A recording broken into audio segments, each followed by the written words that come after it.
A very warm welcome. Thank you, thank you.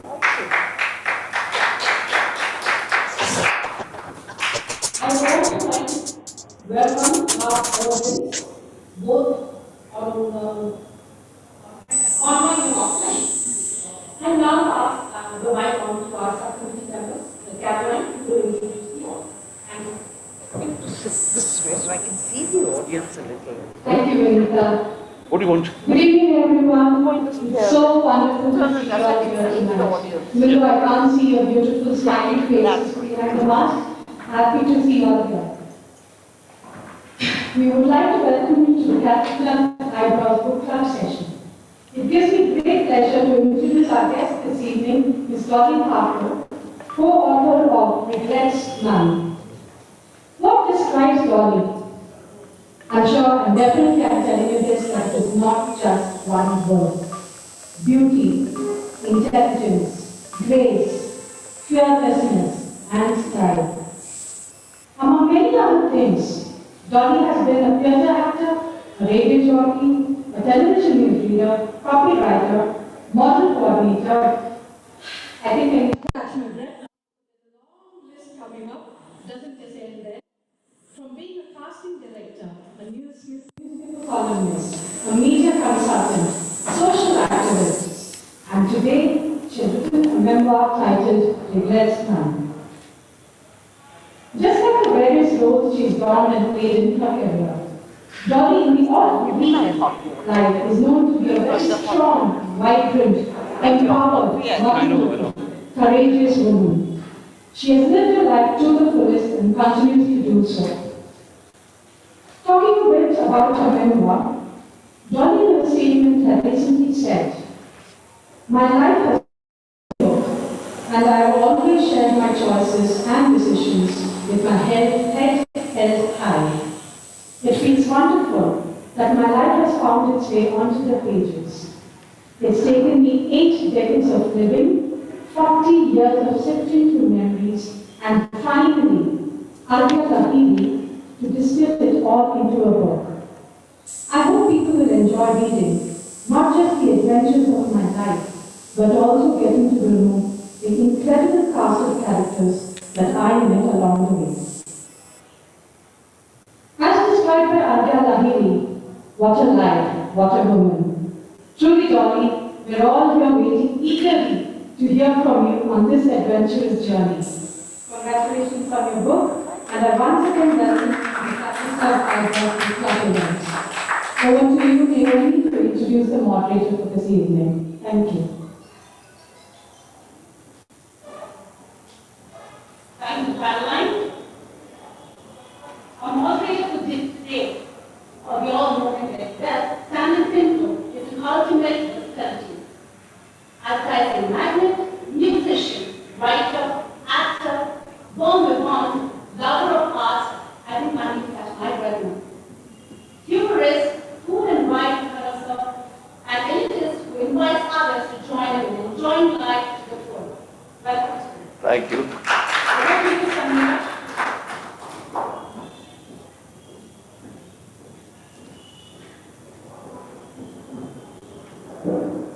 We are really honored to have Dolly with us here at Catholic Club, and Stanley as well. We see them as great pillars when it comes to, all things different, all things unconventional, and who have already created such a great mark in society.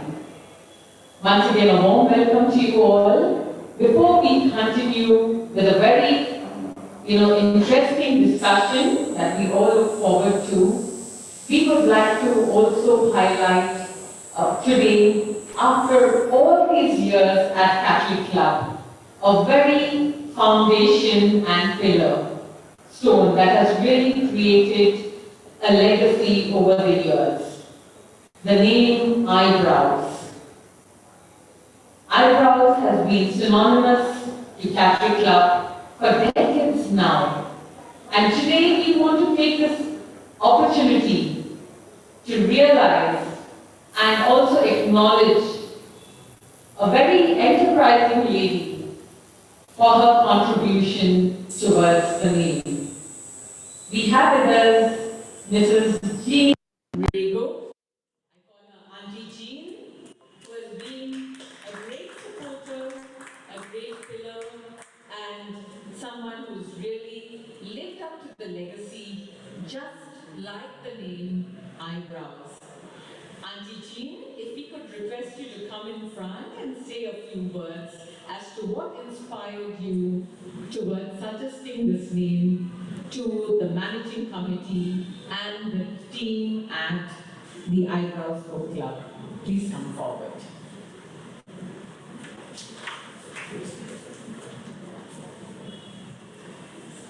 I promise you that it's going to be very short.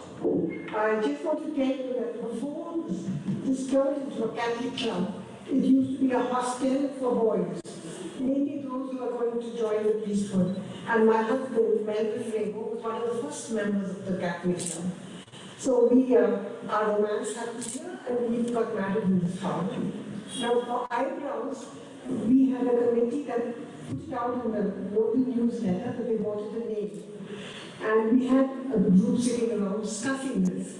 The name I thought at first was Highbrows, but they told me that might put off many people. So I changed it to iBrowse, and I hope it continues to be as vibrant as it has been.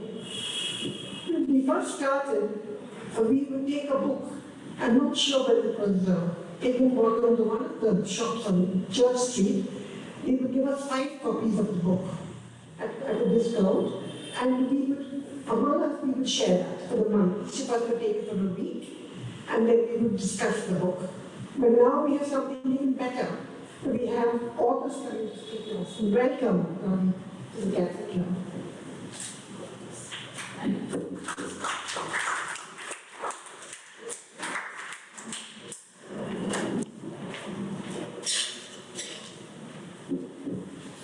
Well, before we move forward, Auntie, thank you so much for inspiring us with the name, and as we look forward to taking iBrowse to greater heights.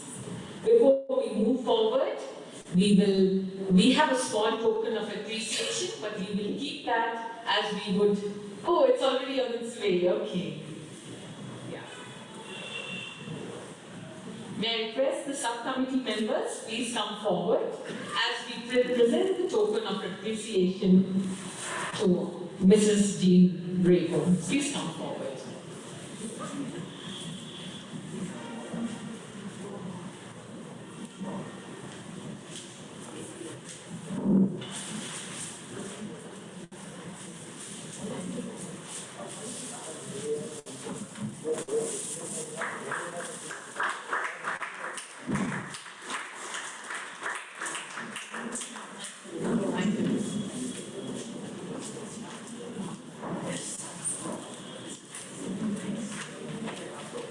Thank you so much once again, Auntie Jean, for all your dedication. And I must add, she is one of the active members who is not just a supporter, but who comes back and gives us a lot of inputs, advice, and feedback.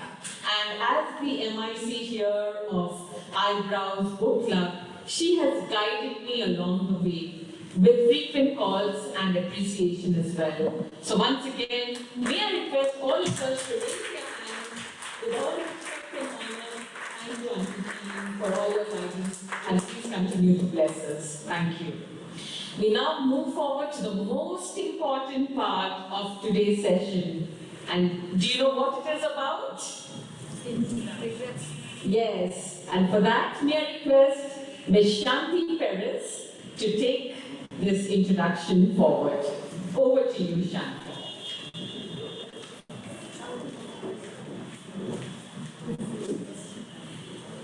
Thank you, Samira. Wit, humor, candor, and more. That keeps you turning the pages.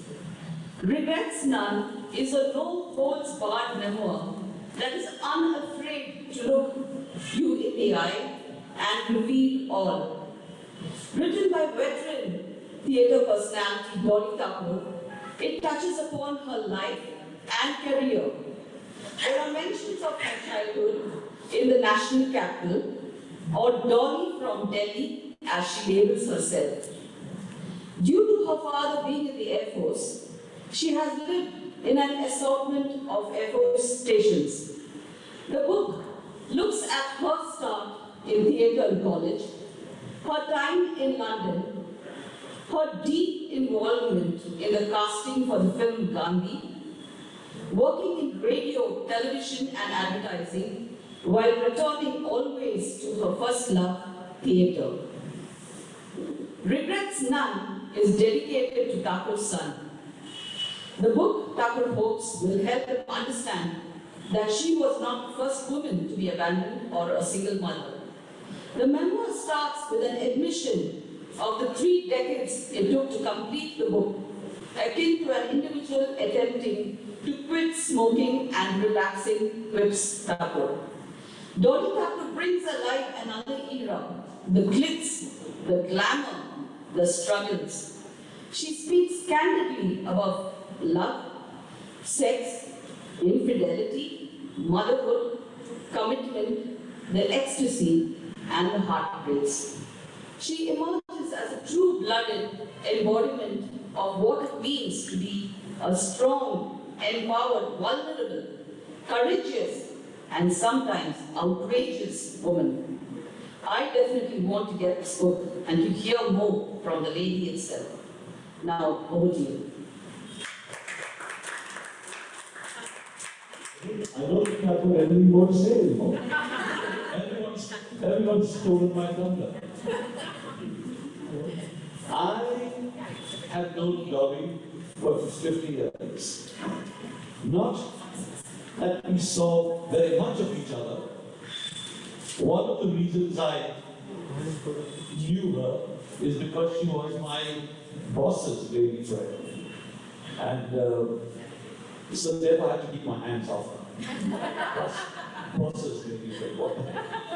But we've been friends a long time. She said she's 78. I'm 72, 1943. There you go. We had so much in common. Bloody Harry policy got in the way. He wasn't my boss. I didn't dare mess with her. Anyway, Dolly. The most obvious. I've gone through this book. I had absolutely no idea what Dolly has done in her life. And the question I asked myself is, what's she not done? Perhaps in the course of this evening, we can get her to talk about Dolly has been everywhere, done everything. There is nobody she hasn't met, from kings and presidents down to the boy on the street. I mean, the names that come up. I have never read an autobiography of someone who has done so much and met so many people and knows so many people intimately. Dolly, I just never knew that about you. Never mind that I knew you. I never knew that about you. This book is an eye-opener in more ways than one. You really need to buy that book. If you buy one book this year, that's the one. It is so exciting, so stimulating. Dolly, why did you write this book now? I didn't write it. Did you write it? I didn't write it right now. I wrote it in started writing it in 82, which is when my emotional life would return. And I still got that notebook on which I started writing, but I put it aside, and then I had to start working to pay my bills. Now, when you read the book, you'll realize I have always paid half my livelihood for everything. The rent, the fridge, the hire of the gas or whatever. And suddenly, when your partner leaves you, you're left paying 100% instead of your 50%. So I had to work harder, earn money to pay that lot. And so writing took a back seat, and I was just so busy doing all the lovely, interesting jobs that came my way. But What interviewed by every newspaper, every article on the cover of all the magazines. So, so I had papers, and of course I abandoned because I didn't have typewriter at the time, then I got an electric typewriter, and then the computer came along, and then the word came along. So I was adding to it, forgive me, Stan, but I kept adding to it, and I had paper and paper and paper. Suddenly in 2014 or something, my son said to me, "Mama, why don't you publish your book? You've been writing for so long and years about it." And I said, "Oh, maybe I'm very tired of it now, it's all gone." So he said, "No, I'm a friend of his to come and help." I said, "I'll get somebody to come and edit it for you." So Arghya, whose name is also on the cover, and I handed over almost 3 feet of paper to Arghya, and he went through all of that and has sorted out the things which are interesting and put together. Before I go any further, I'd like to welcome a friend of mine whom I hadn't seen in 40 years. Putli, will you put your hand up? We were in Kanpur together. We were all of 13 and 14 years old.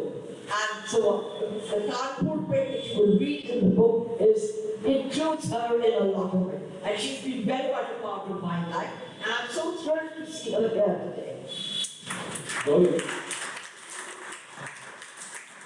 Tell us about London. How and why did you end up in London with the BBC? What was that about? Well, you know, And when was that? the point is, it's always a book, but I will repeat myself. Yeah. I have never said no to anything. I have always, and everything's come my way. I don't belong to an Ambani family. I don't belong to a Tata family.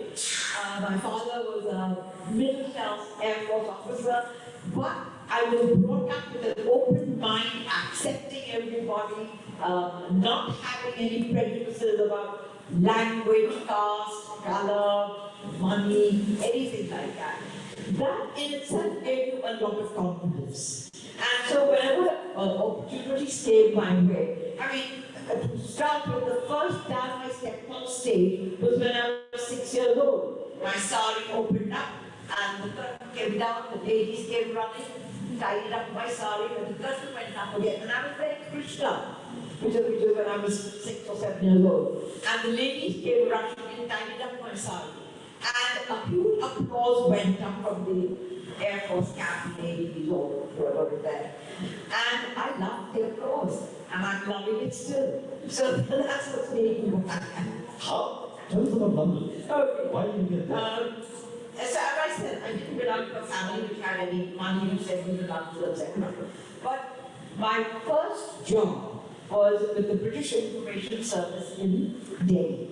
And I was a black little thing, thin, tiny, in those days, oily hair. And but because it was the Queen's birthday, we were all invited to the High Commissioner's party, which was to King George that we were in Delhi. And everybody was invited, and I, as an employee of BIS, was also invited. And standing next to me was the most handsome man that I've ever met, an Englishman. And I don't think many English are good looking, but this man is very good looking. And his name was David Stride, and he actually happened to be the head of the Eastern Service, the World Service in London, which I didn't know. And he turned to me and said, "Have you ever been to London?" And I said, "No, of course not." And he said, "Well, if you ever come, there'll be a job for you, coming to the BBC." Standing next to him was a passport officer and Bill Freeman, who they were friends, the people that I got to know being in the BIS.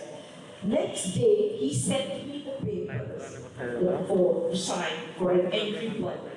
And remember, this is 1965, and in 1965, you had to be very special to get a passport and to get an entry visa. The entry visa permitted you to work in London. And before I knew it, I had You can't minimize Zoom when you are recording and I this had meeting. the paper. So I filled in all these things. I had no ticket, but my sister was in Air India, so she said she'd help me get the ticket. I think the ticket cost 700 rupees. And my mother helped with that one. She had the money, but she kind of scrounged around and put 700 rupees together. And I got a ticket to London. And I had no place to stay, but the third secretary in the and I was told not to. Before I knew it, Sally the group said, yes, I can come and stay with her. She will be the POAC air hostess. So I had a place to stay, and I had a place to stay in Chelsea, Manor Gardens, just off East Road, which was the address to have in London at the time. And so I got there. On my second day there, I had my first Dubonnet, and I was told Dubonnet was the Queen's drink. And so I had my first Dubonnet. I smoked my first Chitan at the Chelsea Potter. Chelsea Potter, again, is a very famous pub in King's Road. And at the third day, I rang up David Stride, and he said, come and see me. And when I went there, I got a job. I was sub-editor for the British Information World Service. And I never looked back, and after that,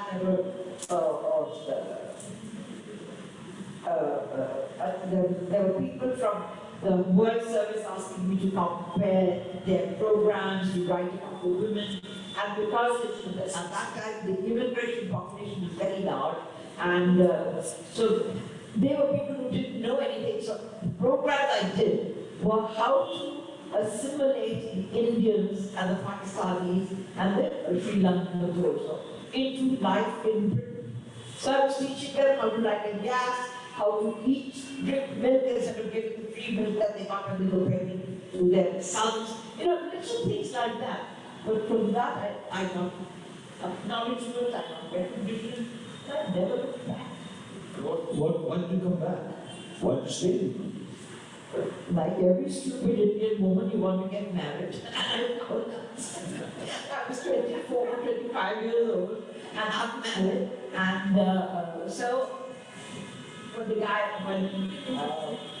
my first husband proposed to me, a year after we were separated, I came back to get married. My marriage only lasted 15 months. That's all right, I'm not complaining about it. And that's Philip Thakur? That's Philip Thakur. You are so frank in your book about all the men in your life. Well, there was Philip Thakur, of course. And how long were you together? Well, we were together in London for 2 years, then we separated because he didn't want to be a second-class citizen in England. So he came back to Bombay to practice at the bar. He was good, and he was a barrister. And a year later, during that year, he wrote to me, nothing's changed, come back, let's get married, I still love you. And of course, I said yes, and I resigned from the BBC, I gave up my flat, I came to India. By which time, all the Indian girls had fallen in love with him and he wasn't even looking. So I had come to get married. And I had said yes to my parents, I was going to see them after 4 years. I had a job with the BBC, BBC Two as a story editor. I had everything lined up in London. But, as I said, being in a Indian girl, 25, unmarried, worked on that. When I got married, it was never the ideal marriage right from day one. He was throwing up all the gifts and saying, "No, I'm sure this is what you got married for," with all those plastic cups and plastic saucers were being thrown up in the air. But my marriage lasted 15 months. But I have no regrets about that. I learned a great deal. Philip was a very intelligent guy. You described him very interestingly. He was one of those irreverent, sardonic provocateurs. That Philip is, I don't know whether. He's a provocateur, right? I find him irresistible. He was smart and he was sharp. He was on the university debate circuit. He was also more British than the British, three-piece suit and so on. He loved good conversation about anything else, but he went looking for arguments. He had a wide off-kilter set of interests, and he shaped my view of the theatre by dragging me along to a bewildering range of performances. Pretty soon I was under a spell. He also said, very frankly, as he did rightfully, Dylan became the first man I had sex with. That's why I got married. When, of course, you didn't have any children. You got married and that was it, and you broke up. You didn't have any children. You had no children. Well, Dylan was not poor. The next was He's somebody that perhaps many of you might have heard of or known, and he's now the editor of education world, and I mean he's doing a hell of a lot in that field for the country. Yes, that is. Yes, that is. And then somewhere along the line came Alec policy. How many of you know or heard of Alec policy? Everyone has, yes. Well, I joined Militants in 1962, and Alec was my boss. And he stayed my boss for many years after that, until 82 when I left the country and went to Militants abroad and so on. Alec, impossible man. Brilliant man at his job, impossible in any other way.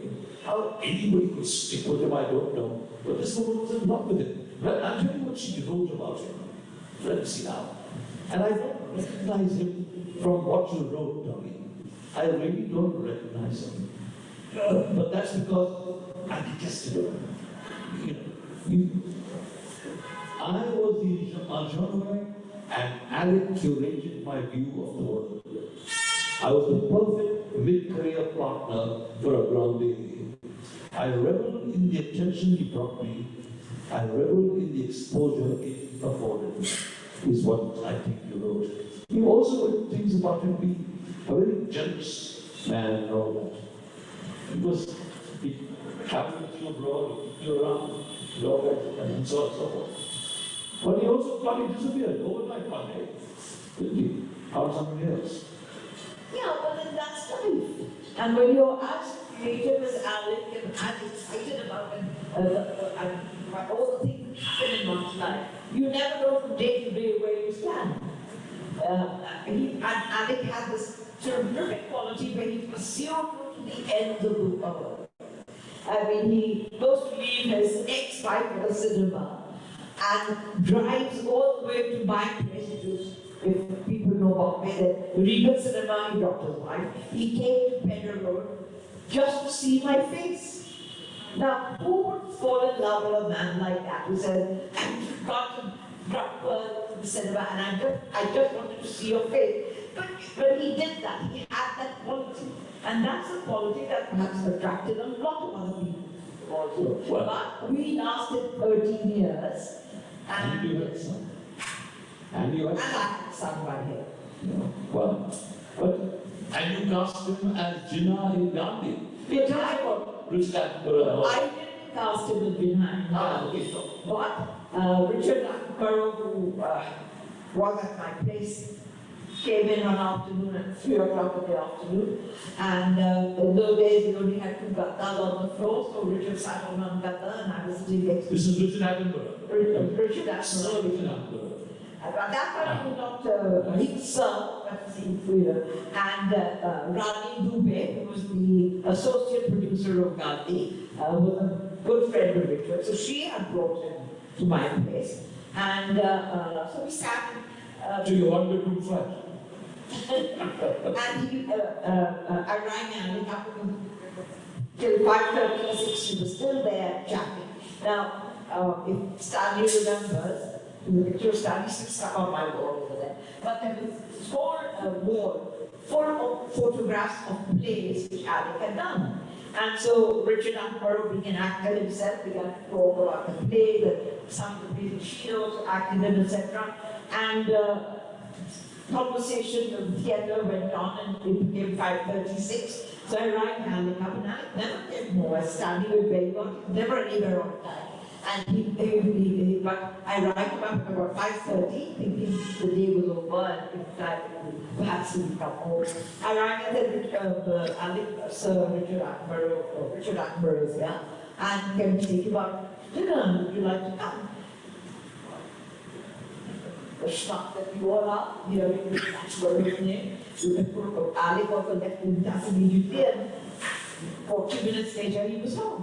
And he walked in, and Richard looked at him and said, "That's my Gina." But Ali was very tall, he would go to bed. But that's how Richard and broke down in Arghya. And 2 days later, Richard and never said, "Would you like to be the casting director?" I didn't know what a casting director was, I'd never heard of it. But as I said, I've never said no to anything that I've not heard of. I said, yeah, and they guided you so beautifully and spoiled you for life. And I was the casting director for dinner. I cast 498 Indian parts in that film. The foreign parts were all cast by Susie Biggers and then cast for America. But all the Indian parts were cast by me. So that's how I came to Gina. I remember that he told us about it too. He said to me, "I hope they let me keep those suits." I see that in your book as well, because Jinnah was an exceedingly well-dressed man, and the suits that they got for Alec were from Savile Row. Alec was a stingy bugger. He never bought a Savile Row suit, and he thought that a beautiful suits, light fawn color suits, which was Jinnah's way. And he was hoping that they would keep it. And after the film was done and so on, I said, "So, are you going to start wearing the suits in the office?" He said, "No, the boss must took it back." The suits all went back to London the day after it was done. Oh, well. What? You had other flirtations. Krishna Srinivasan, he was a... Chris Srinivasan was an under secretary. Yes. I was invited in my last year of chocolate in the house. And we met in I get very impressed by people who are intellectual and brave. Here was this guy who was from Oxford and Eton, who was at the IFS, and he paid a lot of attention to me. So what did you get attracted? Well, Krishna Srinivasan went on to become foreign secretary in the government after being an ambassador in various places. So, Dolly certainly has a taste when it comes to these things. Krishna has written his 6th book, and I helped launch that book at the VIC a couple of months ago, and we're good friends now. He's reviewed my book in 6. Yes, today. Yeah. Today, that's right. Was this? No, it's been reviewed in the Indian Express or the Hindu? Indian Express has it in green, but Srinivasan reviewed my book. He sent it to me. He sent it to me. He sent it to me, yes he did. Oh well. And then there was Justin Tikuna. Everybody loves Justin Tikuna. How many people here have heard of Justin Tikuna? Yeah, you know. Well, Justin Tikuna, let me see now, what are you going to say about Justin? You said something about Justin that I found quite interesting. Let me see now. I can see he's done nothing else the last 2 weeks for me. Make books. What did you say? What did you say? Justin had a catalogue of doomed romances. I know there was. Justin had a mother who was a complete bully. She wouldn't let him have a girlfriend. Or Vilma Rogue is the one, for example. And everybody thought he was going to marry Vilma. Nothing doing. Emma was his mother's name, I forgot. And Vilma was beautiful. And she was model, yes. Justin had a catalogue of doomed romances. He was sharp, good-looking, kind, considerate, very funny, with a voice that made your skin tingle. He still does. But with a romantic mandate that was always tragic. Why, I do not know. And then one fine day he decides to marry Uma. You know, Justin was, I think that's what I'm saying.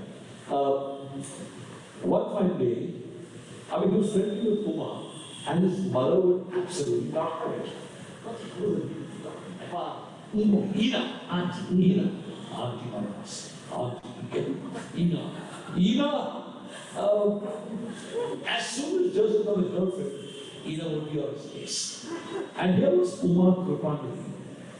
I like the way you described her. Joseph is 6'2". Uma is 2'6". She's short, dark, South Indian lady, but she was a copywriter at Madras. And Joseph fell for her. He was not going to marry her. Ina wasn't going to let her marry him or him marry her.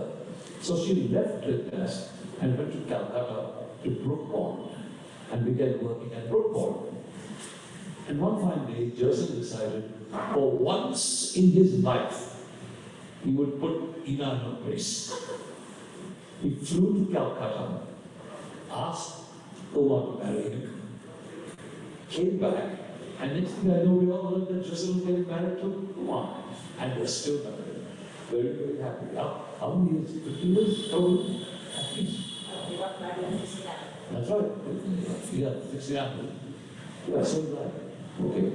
So, 50 years now that you've been married. But tell us about your thoughts about Joseph.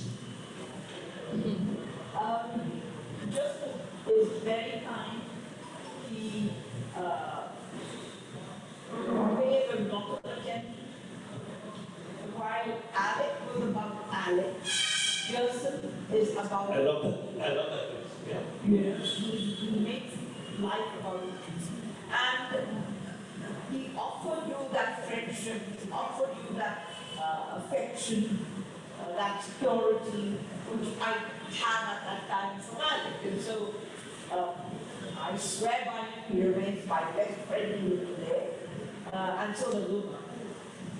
I mean, about him. And so does Uma. I thought my voice was loud enough for everybody. But yes, so it was, and he was not demanding. Like with Alec, he says, I'm treated as God everywhere. He accepted this house. And Alec demanded attention and called attention to himself, whereas Joseph didn't. But Joseph commanded that attention. I like what you wrote. You said, we did nothing, Joseph and I. Nothing means sex. Those 2 months slipped away from us. A bubble of time, with no record of it ever having occurred. Joseph drifted in and out of my life. Soon he moved on to UNICEF and then postings in Latin America and New York. What I felt for him remained. It has never gone away. Time took away the rest. Very, very poignant. That's true. You know, the frankness with which this book is laced.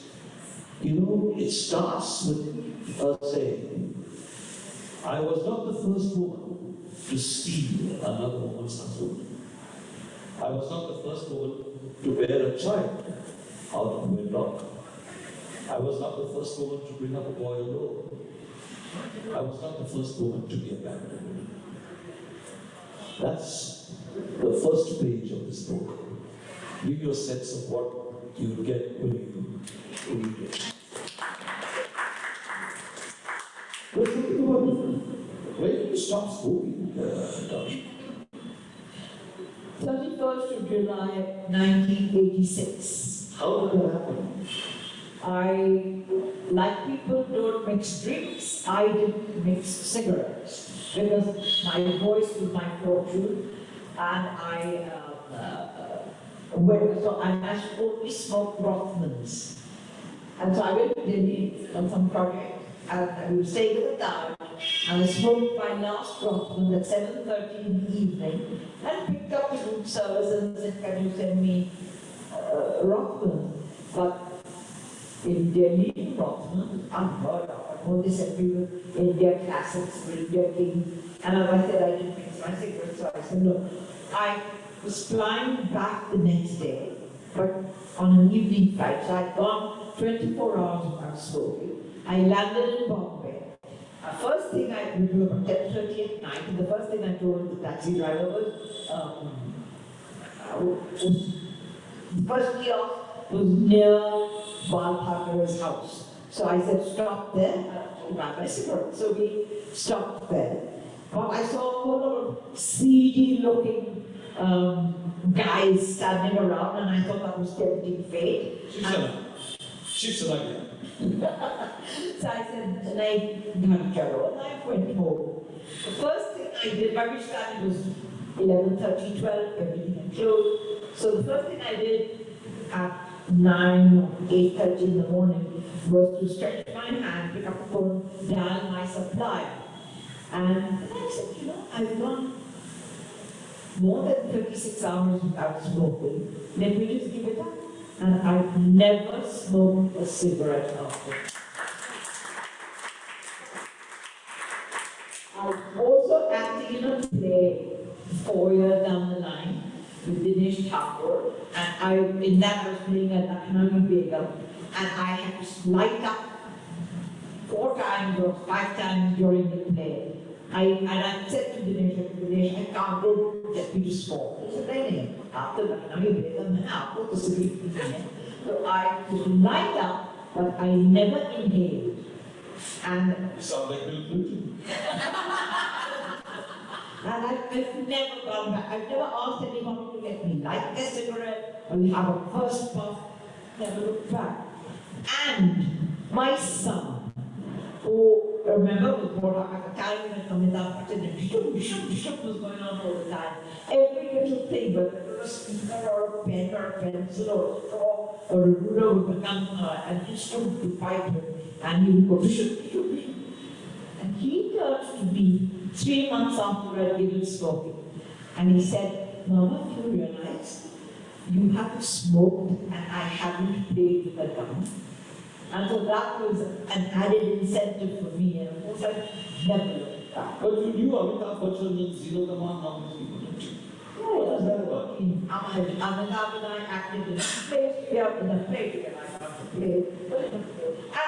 And what is lovely is that people still recognize you. Zira Nath changed my son's nappy at the airport.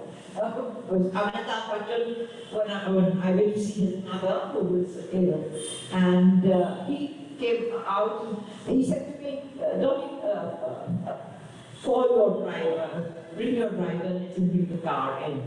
Now, not only did I not have a driver, but I didn't even have a mobile. So, or a driver with a mobile. So Amitabh Bachchan came out to the main road, and I had a little herald at that time. He opened the car door for me. He made me sit in, and we said goodbye. I mean, those are the nice qualities about these people, no matter how big they are, how great they are. But that is what makes them even greater. And I still see Amitabh at various premieres and things like that. There's not a party in Bangalore, in Bombay, that happens without Dolly being there. So of course you beat everybody all over the place. Yeah, I read something. I was young and energetic at that time. Akshay Kumar wasn't it? Akshay, he's a bit part of as well, isn't he? Well, poor Akshay Kumar, his story is a little different. I was casting for a film called Mystery with the Black Jungle, in which Kabir Bedi was cast as the lead, and I had to cast one young man. So we were doing screen tests in Delhi. So there were 3 young men that I took to Delhi. Salman Khan, a boy called Rajiv Bhatia, and a guy called Jais Khan. Jais and Salman were at the airport. We were catching the 5:30 or 6 o'clock flight, and we were reporting at 6:30 to Sajpur Airport, not there. And this Rajiv Bhatia hadn't arrived. So I asked the duty manager, I said, can I phone him?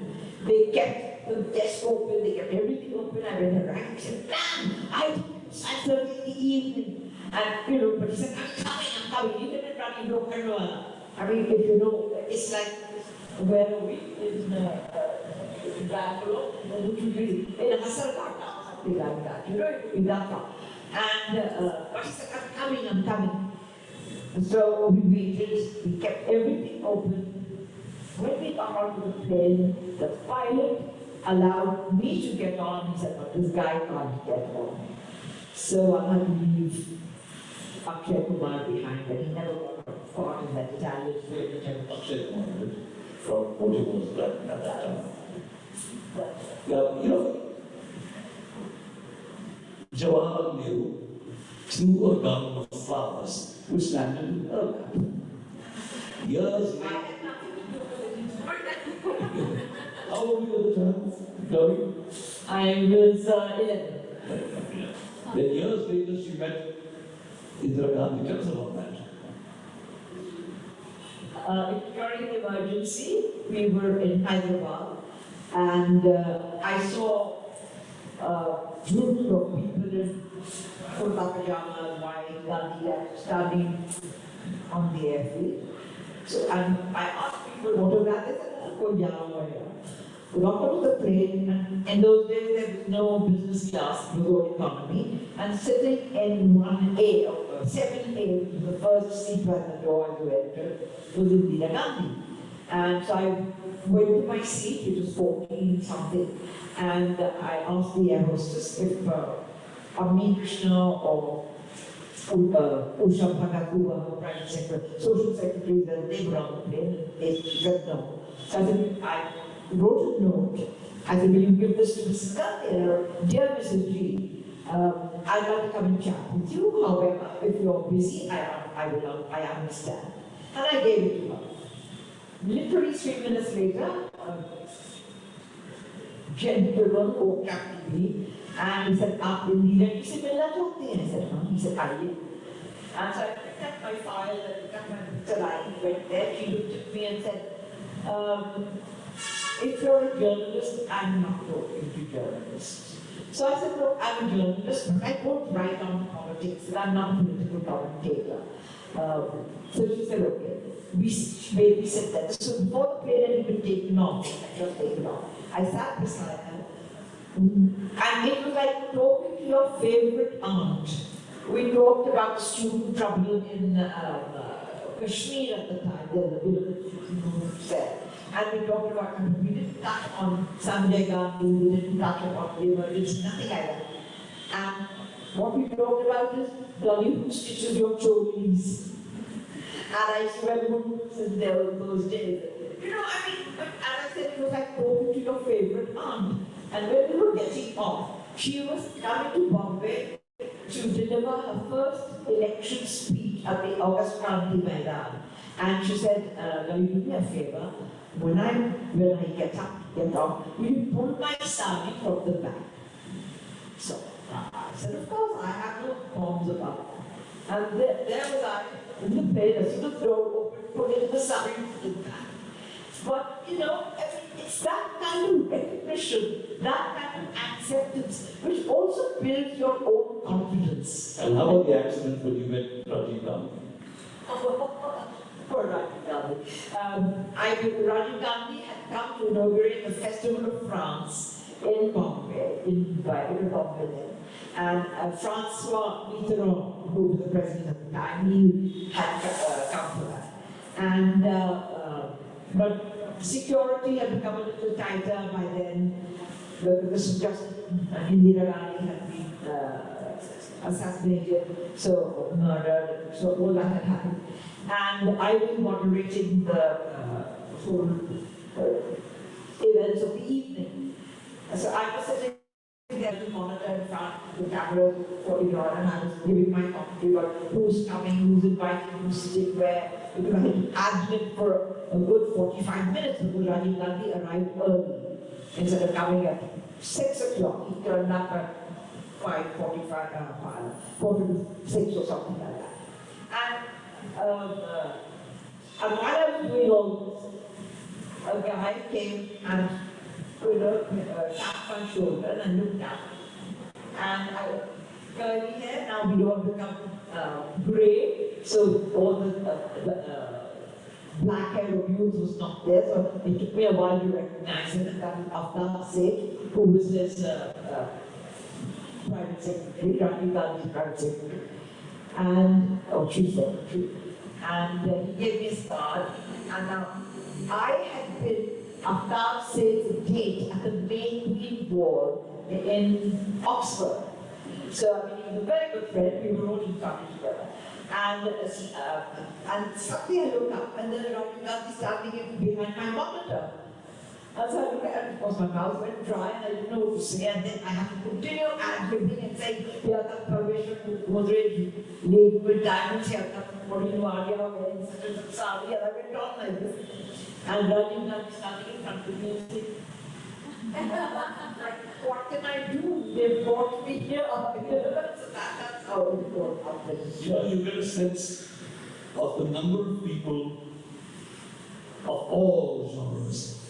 All the Indian singers, Bismillah Khan and people like that. She knows them as well. As someone said yesterday, there is not a single play that happens in Bombay that Dolly doesn't go to, regardless of the language. She goes to English play, she goes to Hindi play, she goes to Marathi play, she goes to every play, as a result of which she knows everybody.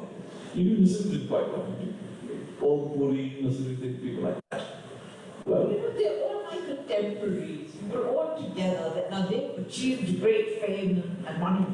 And what they still... and you read the book, so you could as well. and they remain my very good friends. I share my growing up years in my book, so it's all there. But I went to see, I interviewed Marathi, Gujarati and all the plays. Not that I know the language too well, but I was a theatre critic and I was reviewing for every single paper in the country. And I went to see a play, and I arrived early. So now, Sriram Lagu, Dr. Sriram Lagu, who I cast in the film Jinnah, which was made. I also cast him in the Gandhi film. So I knew him quite well, because he was a lead, he was not Sabrat that I went to play. And I was early, so I went backstage and spent a few minutes with him. And he planned a whole sentence as soon as I entered in Marathi. So I turned to him and I said, Lagu sir, stand up and act, and I'll tell you what you said. I don't understand how it works. Well, I hope you get a sense of the life this lady has led. And I hope you will get that book. I promise you won't be able to put it down. Now, to be honest, the first third of the book, I didn't read in any great detail, because it spoke of people that I didn't know, I'd never met, and was never my childhood. And yes, all You didn't know me as a child. but if I did, I would never have a chance. But after that, I couldn't put it down. It is one of those page-turner books. Now, I think we're going to be running out of time. So maybe we should throw it over to the audience if you've got any questions to ask. There's a lady in the back there. Yeah.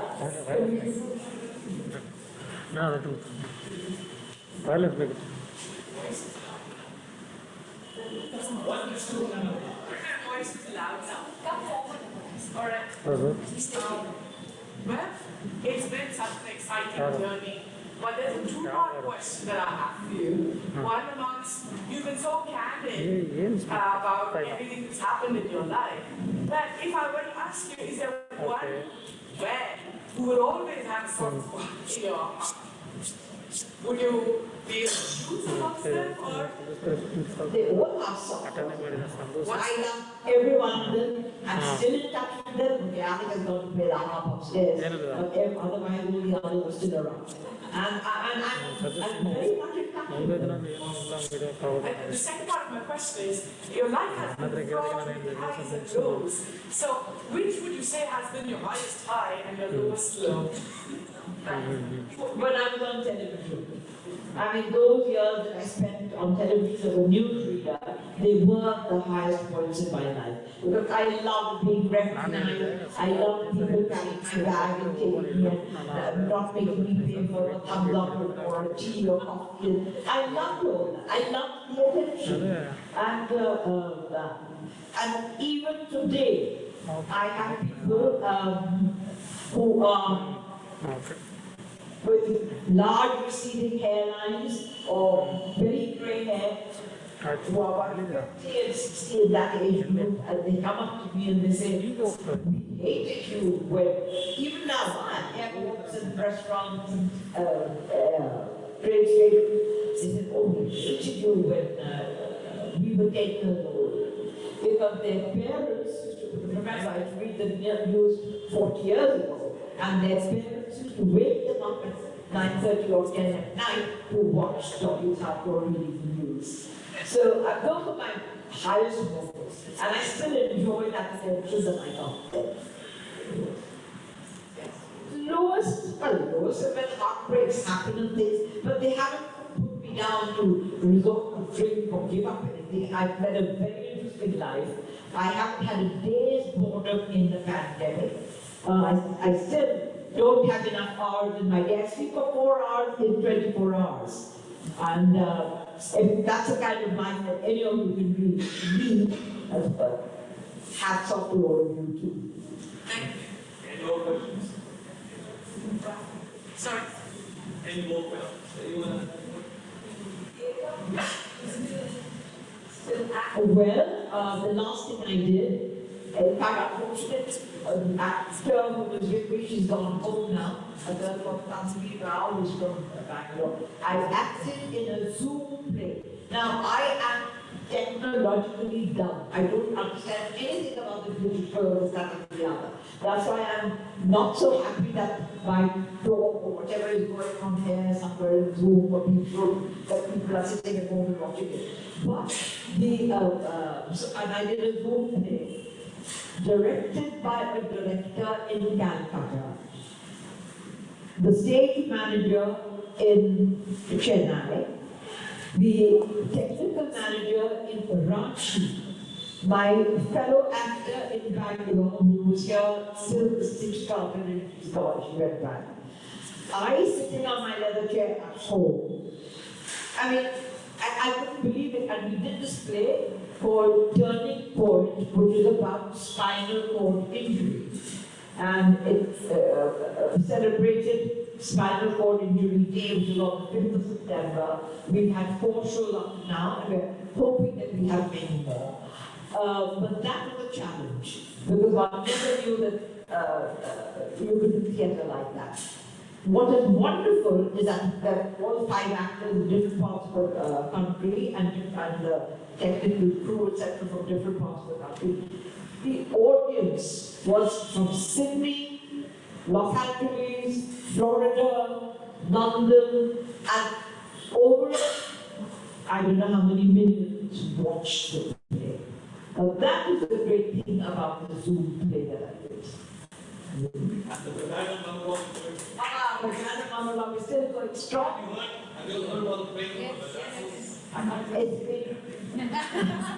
It's been 20 years, and we've got shows of it on the 1st and 2nd of January, 2 shows on the 1st and 3 shows on the 2nd at the British Theatre. So if you have friends or family in Mumbai, please let them know and let them come and see it. And it's been running for 20 years, and I've been part of it for 20 years. Well, anybody else have any questions? No? I'm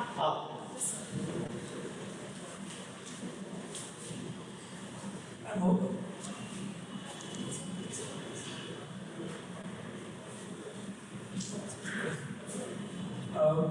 I was actually quite impressed that you were here before 6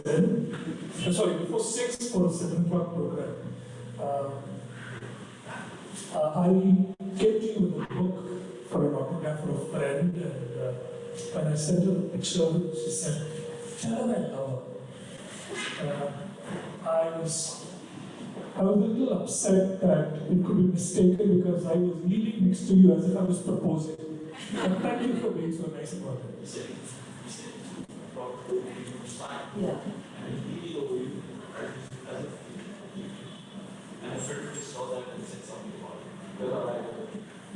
She thought I was proposing to you. She said, "Tell her I love her. She loves you, not me." Just to close it. once wrote a blog, and the blog said, "My Dolly Thakur." And what was it about? Busy had written something about you, and then a cheeky bastard writing about Dolly Thakur. Because there was an advertising congress in 1972. I came down from Calcutta for this congress. And then we were going, where was the congress in? 1970. In Delhi. And from Delhi we were flying back, I had not yet moved to Calcutta. We were flying back to Bombay, and Dolly and I went into the same plane. And at some point, she fell asleep with her head on my shoulder. I don't remember that. How could you? There was Alec Williams. I wrote the blog just to get up Alec Williams' stories. My Dolly Thakur, with her head on my shoulder, all the way from Delhi to Bombay. Well, I think we've done all of them. Dolly, you've achieved so much, and you've left us in awe, I think, this evening with all your tales and your highs and lows. Just one small piece. What advice do you have for youngsters these days? All the women I see, I think majority of us. Live life the way you want it. Don't feel small, no complexes, no insecurities about being fat or dark. Enjoy everything. No, I don't have a big car, or my house is not big enough. Don't live under any of those complexes. Be happy, do what you want, and enjoy life.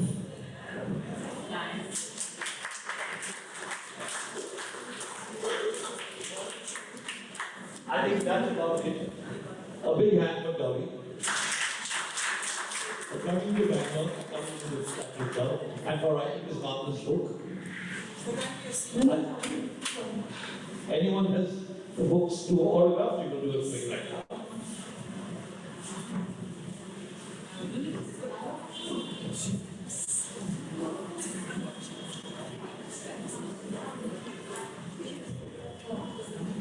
Gratitude is the fairest blossom which springs from the soul.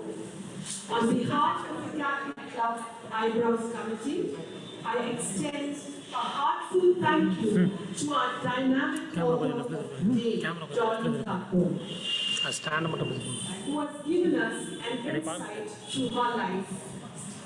A heartfelt thank you to Stanley Pinto. Thank you, sir, for moderating the session so well and keeping us all in awe, both of you.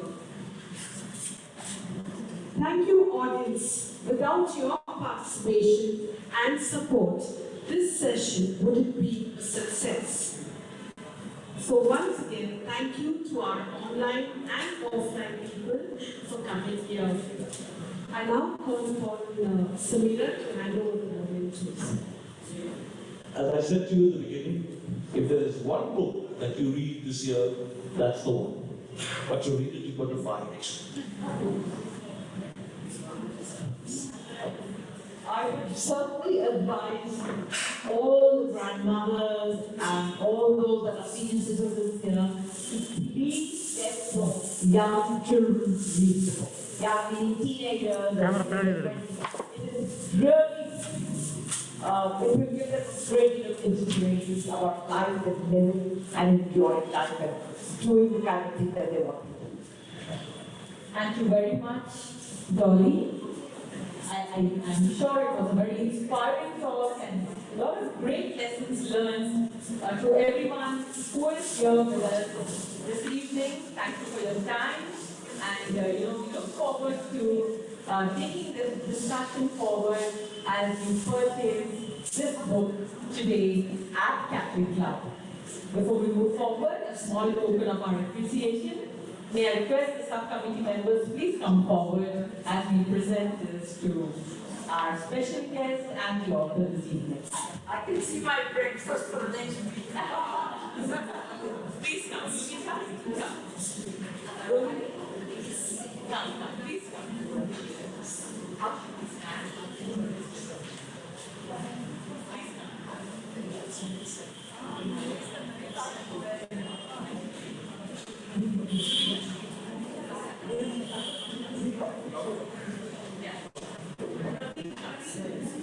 Please